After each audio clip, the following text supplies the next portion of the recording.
Most welcome. Assalamu alaikum. Wa alaikum assalam. I'm asking from the perspective of a teenager. Today it's very common to have people so-called falling in love. And I would like to know that how do I convince my Muslim friends who have so-called fallen in love to go about and how to refrain from falling into the vices of staring and stuff like that. And the second question is that if the girl or guy is virtuous, then how should I ask them to go about? Sister has a question that now it's common amongst teenagers and among the friends that they fall in love. So how can she convince that falling in love is wrong? And what if the girl and boy are virtuous? Correct? That's the question. Yeah, I mean if the girl likes the guy and the guy is virtuous, or the guy likes the girl and the girl is virtuous. Without haram activity, that is telling or anything like that. Just liking the girl for her character, modesty and stuff like that.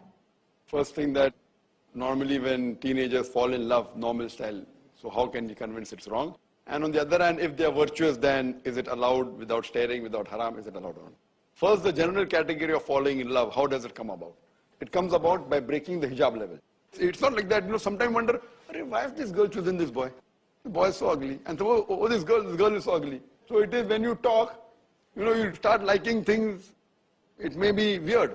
So therefore, interaction, too much unnecessary interaction between the opposite sex is to be prevented. Not that you can't speak, but if you speak to opposite sex, you have to lower your gaze. So all these things happen because of not following the hijab level. Maybe the girl is not wearing the proper clothes, Islamic clothes, or the boy is not wearing. Or maybe they're wearing Islamic clothes, but the clothes per se is not only hijab. That is one aspect of hijab, the extent. The extent, it should be loose, it should not be glamorous, it should not resemble the opposite sex, it should not resemble the non-Muslim. Besides the clothes, the way you talk, the way you walk, the way you behave, the way you think, all this comes into hijab. Just by wearing a clothing hijab, and if you don't talk properly, how are you? Very good. There should not be too much compassion. So automatic, whether you're wearing hijab, how are you? There's so much of depth and so much of modulation and so much of love in the voice. The talking is not Islamic. That doesn't have to be stern always, it has to be normal. Same thing, the way you walk. You may wear a hijab and you may not walk properly. The way you think. You may wear a hijab and you may stare and you may think, kya acha hai, or kya achhi hai, whatever it is. There's bird watching going on in schools and colleges. So talking, walking, thinking, heart, niyat, everything put together. So when the hijab is broken in any of these aspects, there are high chances that infatuation will come. And that's how Allah subhanahu wa ta'ala, our creator, Almighty God has made us. If you keep on talking opposite sex and nothing happens to you, then you require a psychiatrist. If you keep on talking often to an opposite sex and say, I talk but nothing happens to me, then you require a psychiatrist. Something has to happen. There's something wrong with you. If you follow Islamic principle, lowering the gaze, saying to it be in the hijab level, then nothing happens, that is fine. Then you're a normal human being. You keep on talking, hello, hi, shaking hands, comment, pinching, everything goes on. So these things, that's the reason then you fall in love. Now, in these cases, in colleges and schools, the criteria for love is far away from the Islamic criteria.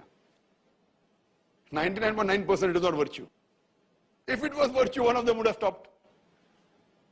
Maybe he is virtuous, but not very virtuous, but alhamdulillah, better than the others, and yet he may fall in love. That's possible. He may not be able to tempt the feeling. If the hijab, the girl or the boy has a little bit lowered, and they get into that infatuation, attraction, and yet they may be virtuous, but not totally. There's nothing like love before wedding in this sort of cases.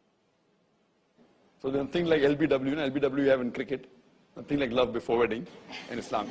Therefore, I always say, it is more important to love the girl you marry than to marry the girl you love.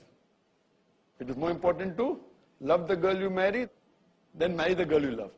We have these Romeo and Juliet, Laila, Majnu, Shiri, Farad. And people say that if Laila, Majnu or Romeo, Juliet would have married, would have come to know what is the problem, they would have had in married life.